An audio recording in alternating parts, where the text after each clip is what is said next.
بسم الله الرحمن الرحيم. الحمد لله الذي أنزل على عبده الكتاب ولم يجعل له عوجا قيما لينذر بأسا شديدا من لدنه ويبشر المؤمنين الذين يعملون الصالحات أن لهم أجرا حسنا ماكثين فيه أبدا وينذر الذين قالوا اتخذ الله ولدا ما لهم به من علم ولا لآبائهم كبرت كلمة تخرج من أفواههم إن يقولون إلا كذبا فلعلك باخع نفسك على آثارهم إن لم يؤمنوا بهذا الحديث أسفا إنا جعلنا ما على الأرض زينة لها لنبلوهم أيهم أحسن عملا وإنا لجاعلون ما عليها صعيدا جرزا أم حسبت أن أصحاب الكهف والرقيم كانوا من آياتنا عجبا إذ أوى الفتية إلى الكهف فقالوا ربنا آتنا من لدنك رحمة وهيئ لنا من أمرنا رشدا فضربنا على آذانهم في الكهف سنين عددا ثم بعثناهم لنعلم أي الحزبين أحصى لما لبثوا أمدا نحن نقص عليك نبأهم بالحق إنهم فتية آمنوا بربهم وزدناهم هدى وربطنا على قلوبهم إذ قاموا فقالوا ربنا رب السماوات والأرض لن ندعو من دونه إلها لقد قلنا إذا شططا هؤلاء قومنا اتخذوا من دونه آلهة لولا يأتون عليهم بسلطان بين فمن أظلم ممن افترى على الله كذبا وإذ اعتزلتموهم وما يعبدون إلا الله فأووا إلى الكهف ينشر لكم ربكم من رحمته ويهيئ لكم من أمركم مرفقا وترى الشمس إذا طلعت تزاور عن كهفهم ذات اليمين وإذا غربت تقرضهم ذات الشمال وهم في فجوة منه ذلك من آيات الله من يهد الله فهو المهتد ومن يضلل فلن تجد له وليا مرشدا وتحسبهم أيقاظا وهم رقود ونقلبهم ذات اليمين وذات الشمال وكلبهم باسط ذراعيه بالوصيد لو اطلعت عليهم لوليت منهم فرارا ولملئت منهم رعبا وكذلك بعثناهم ليتساءلوا بينهم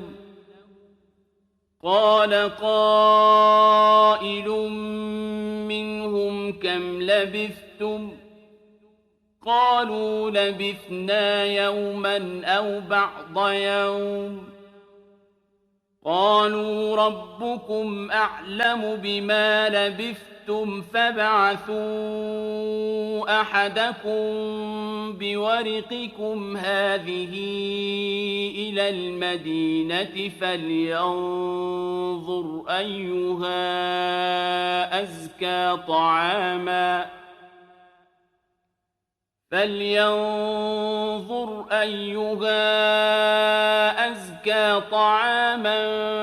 فليأتكم برزق منه وليتلطف ولا يشعرن بكم أحدا إنهم إن يظهروا عليكم يرجموكم أو يعيدوكم في ملتهم ولن تفلحوا إذن أبدا وكذلك أعثرنا عليهم ليعلموا أن وعد الله حق وأن الساعة لا ريب فيها إذ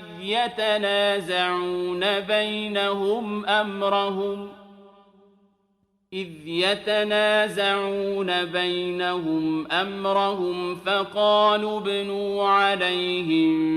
بنيانا ربهم أعلم بهم قال الذين غلبوا على أمرهم لنتخذن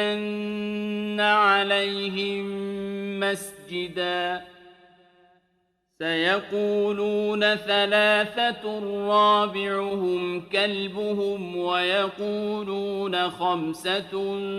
سادسهم كلبهم رجما بالغيب ويقولون سبعة وثامنهم كلبهم قل ربي أعلم بعدتهم ما يعلمهم إلا قليل فلا تمار فيهم إلا مراء ظاهرا ولا تستفت فيهم منهم أحدا ولا تقولن لشيء إني فاعل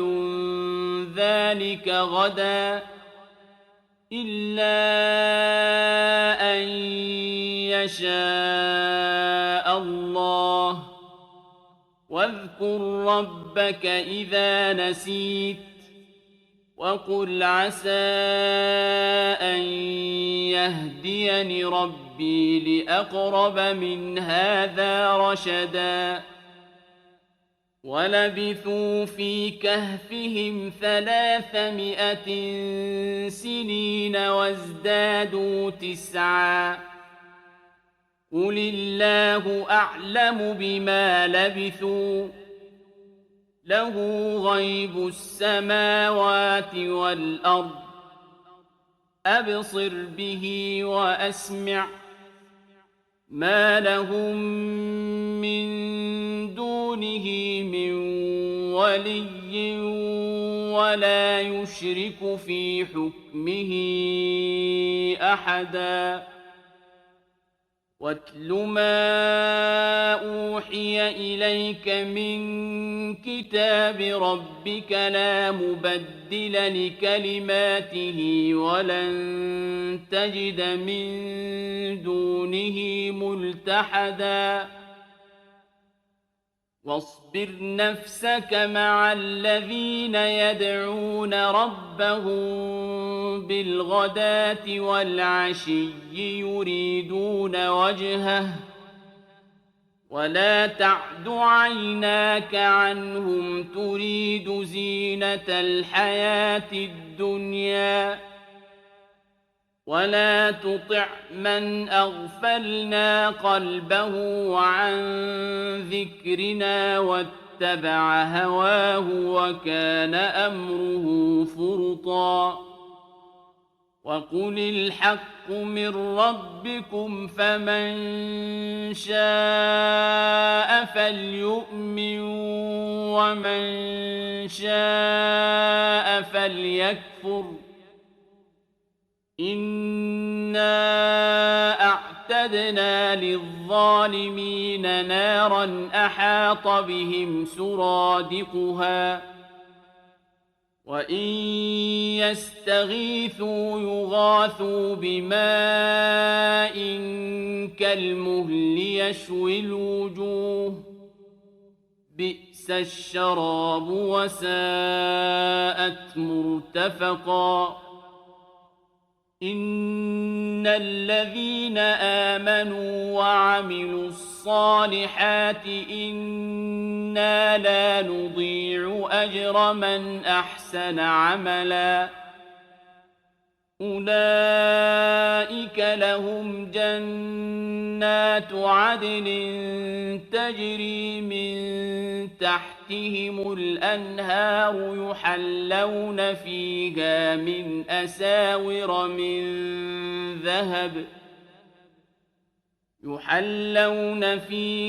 من أساور من ذهب ويلبسون ثيابا خضرا من سندس وإستبرق متكئين فيها على الأرائك نعم الثواب وحسنت مرتفقا واضرب لهم مثلا الرجلين جعلنا لأحدهما جنتين من أعناب وحففناهما بنخل وجعلنا بينهما زرعا كلتا الجنتين آتت أكلها ولم تظلم منه شيئا وفجرنا خلالهما نهرا وكان له ثمر فقال لصاحبه وهو يحاوره أنا أكثر منك مالا وأعز نفرا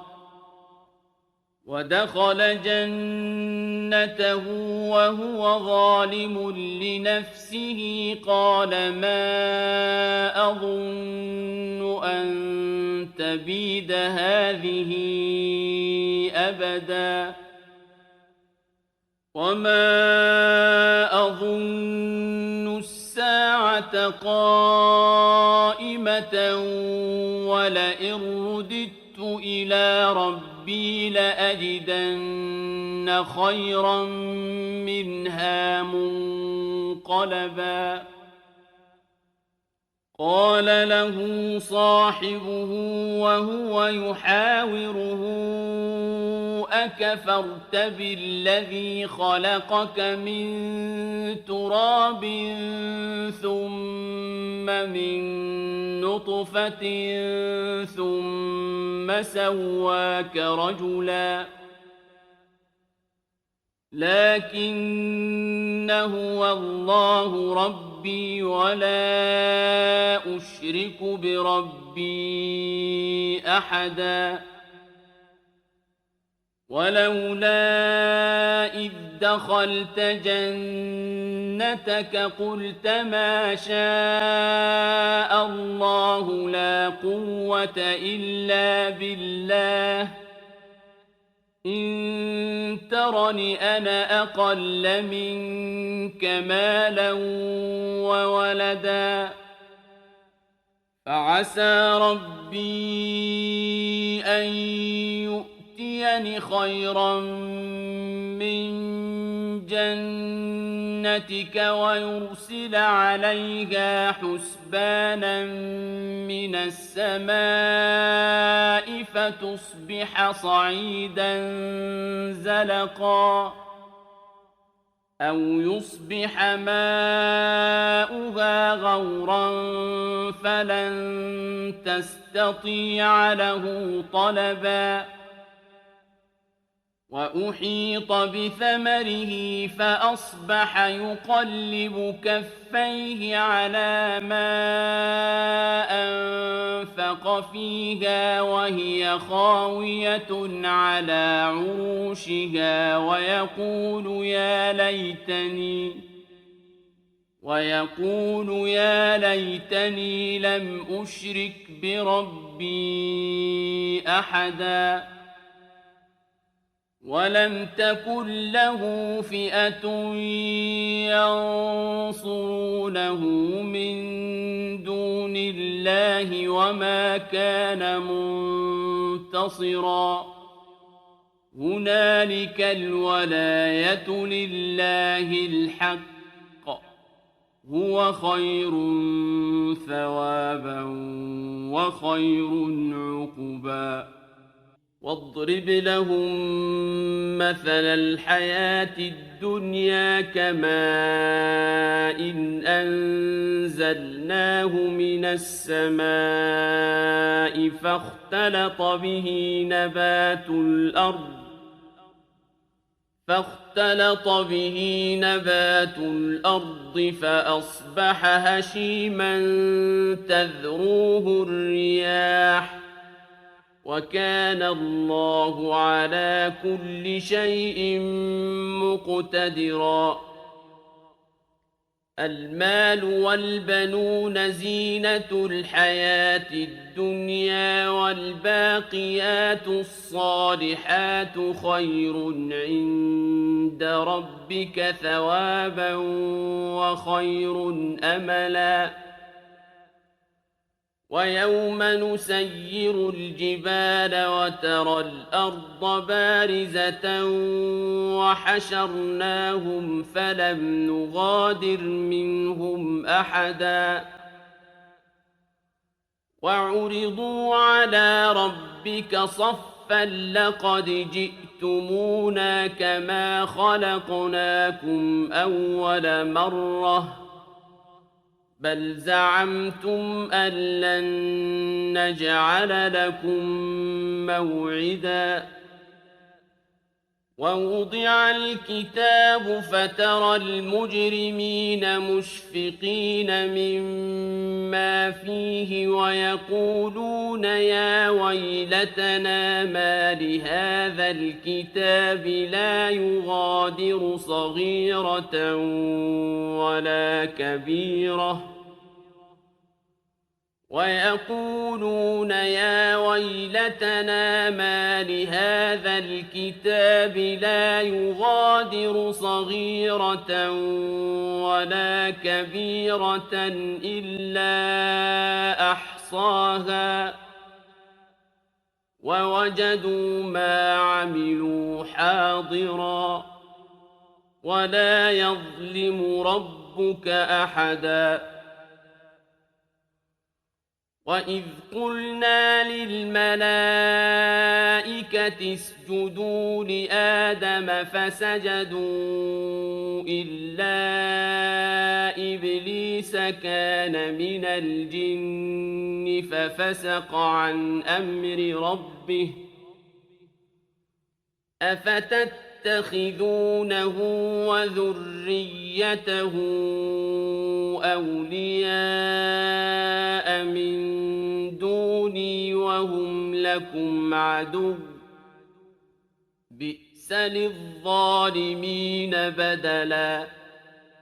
ما أشهدتهم خلق السماوات والأرض ولا خلق أنفسهم وما كنت متخذ المضلين عضدا ويوم يقول نادوا شركائي الذين زعمتم فدعوهم فلم يستجيبوا لهم وجعلنا بينهم موبقا ورأى المجرمون النار فظنوا أنهم مواقعوها ولم يجدوا عنها مصرفا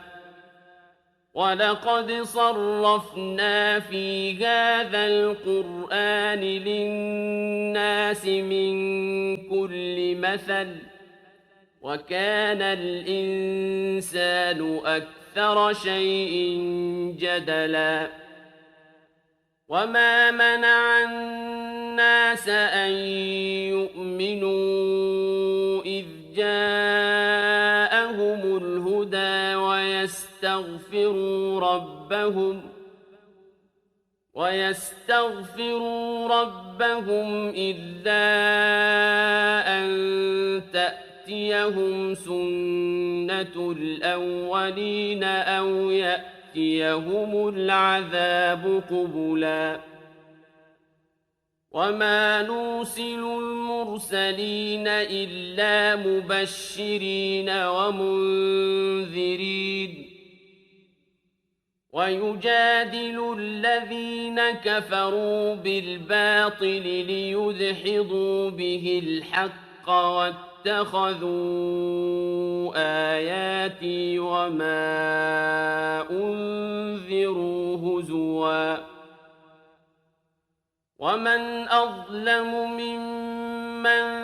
ذكر بآيات ربه فأعرض عنها ونسي ما قدمت يداه إنا جعلنا على قلوبهم أكنة أن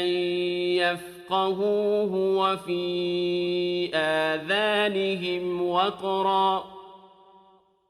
وإن تدعهم إلى الهدى فلن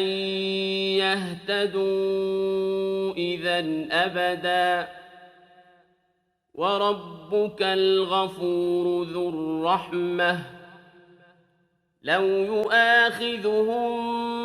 بما كسبوا لعجل لهم العذاب بل لهم موعد لن يجدوا من دونه موئلا وتلك القرى أهلكناهم لما ظلموا وجعلنا لمهلكهم موعدا وإذ قال موسى لفتاه لا أبرح حتى أبلغ مجمع البحرين أو أمضي حقبا فلما بلغا مجمع بينهما نسيا حوتهما فاتخذ سبيله في البحر سربا فلما جاوزا قال لفتاه آتنا غداءنا لقد لقينا من سفرنا هذا نصبا قال أرأيت إذ أوينا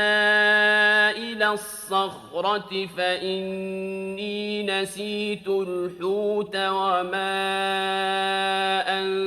أنسانيه إلا الشيطان أن أذكره واتخذ سبيله في البحر عجبا قال ذلك ما كنا نبغ فارتدا على آثارهما قصصا فوجدا عبدا من عبادنا آتيناه رحمة من عندنا وعلمناه من لدنا علما قال له موسى هل أتبعك على أن تعلمني مما علمت رشدا قال إنك لن تستطيع معي صبرا وكيف تصبر على ما لم تحط به خبرا قال ستجدني إن شاء الله صابرا ولا أعصي لك أمرا قال فإن اتبعتني فلا تسألني عن شيء حتى أحدث لك منه ذكرا فانطلقا حتى إذا ركبا في السفينة خرقها قال أخرقتها لتغرق أهلها لقد جئت شيئا إمرا قال ألم أقل إنك لن تستطيع معي صبرا قال لا تؤاخذني بما نسيت ولا ترهقني من أمري عسرا فانطلقا حتى إذا لقيا غلاما فقتله قال أقتلت نفسا زكية بغير نفس قال أقتلت نفسا زكية بغير نفس لقد جئت شيئا نكرا قال ألم أقل لك إنك لن تستطيع معي صبرا قال إن سألتك عن شيء بعدها فلا تصاحبني قد بلغت من لدني عذرا فانطلقا حتى إذا أتيا أهل قرية استطعما أهلها فأبوا أن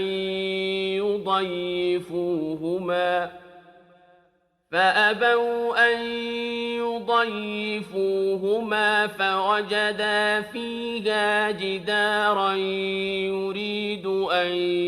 ينقض فأقامه قال لو شئت لاتخذت عليه أجرا قال هذا فراق بيني وبينك سأنبئك بتأويل ما لم تستطع عليه صبرا أما السفينة فكانت لمساكين يعملون في البحر فأردت أن أعيبها وكان وراءهم ملك يأخذ كل سفينة غصبا وأما الغلام فكان أبواه مؤمنين فخشينا أن يرهقهما طغيانا وكفرا فأردنا أن يبدلهما لهما ربهما خيرا منه زكاة وأقرب رحما. وأما الجدار فكان لغلامين يتيمين في المدينة وكان تحته كنز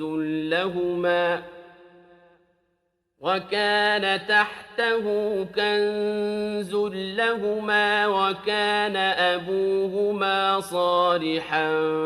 فأراد ربك أن يبلغا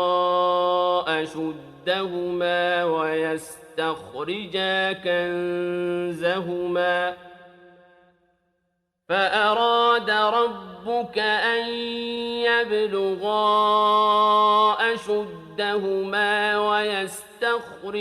كنزهما رحمة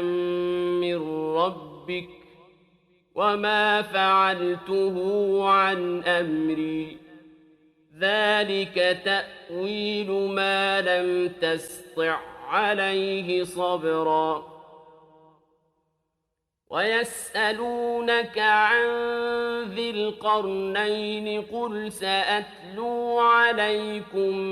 منه ذكرا. إنا مكنا له في الأرض وآتيناه من كل شيء سببا فأتبع سببا حتى إذا بلغ مغرب الشمس وجدها تغرب في عين حمئة ووجد عندها قوما قلنا يا ذا القرنين إما أن تعذب وإما أن تتخذ فيهم حسنا. قال أما من ظلم فسوف نعذبه ثم يرد إلى ربه فيعذبه عذابا نكرا. وأما من آمن وعمل صالحا فله جزاء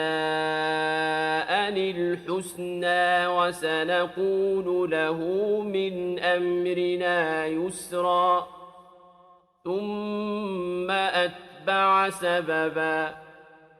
حتى إذا بلغ مطلع الشمس وجدها تطلع على قوم لم نجعل لهم من دونها سترا. كذلك وقد أحطنا بما لديه خبرا. ثم أتبع سببا حتى إذا بلغ بين السدين وجد من دونهما قوما لا يكادون يفقهون قولا. قالوا يا ذا القرنين إن يأجوج ومأجوج مفسدون في الأرض فهل نجعل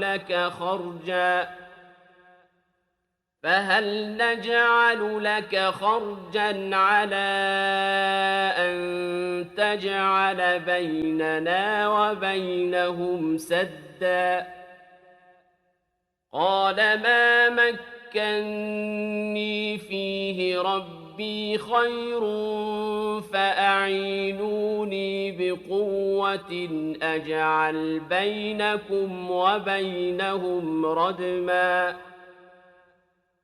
آتوني زبر الحديد حتى